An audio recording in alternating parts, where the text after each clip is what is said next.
Hi! இன்னைக்கு என்ன recipe செய்ய போறோம்னா, கோவக்காய் பொரியல், தயிர் சாதம், ரசம் சாதம், சாம்பார் சாதம் இதுக்கெல்லாம் வந்து சைட் டிஷ்ஷா வந்து நல்லாயிருக்கும். செம்ம டேஸ்ட்டா இருக்கும்.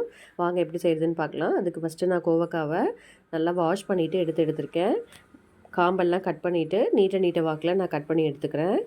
கூடவே ஒரே ஒரு ஆனியனும், கொஞ்சம் கருவேப்பிலையும் எடுத்திருக்கேன். இதுக்கு வந்து ஆயில் நிறையா தேவைப்படும். ஆயில் வந்து ஒரு 4 டேபிள் ஸ்பூன். இதுலேயே நீங்கள் வந்து வேக வைக்கணும். தண்ணி ஊற்றி வேக வைக்கக்கூடாது.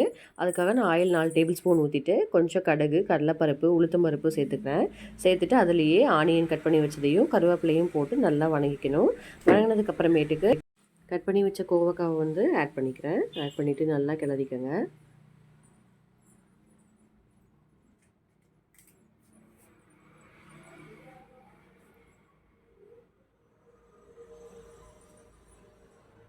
இது கூடவே மஞ்சள் ஆட் பண்ணிக்கிறேன். 1/4 டேபிள் ஸ்பூன் மஞ்சள் தூள்,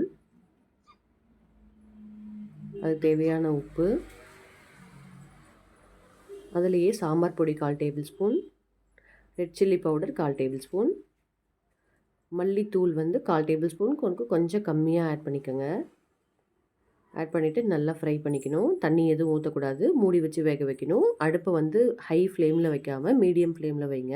இல்லை லோ ஃப்ளேமில் கூட வச்சு வேக வைக்கலாம்.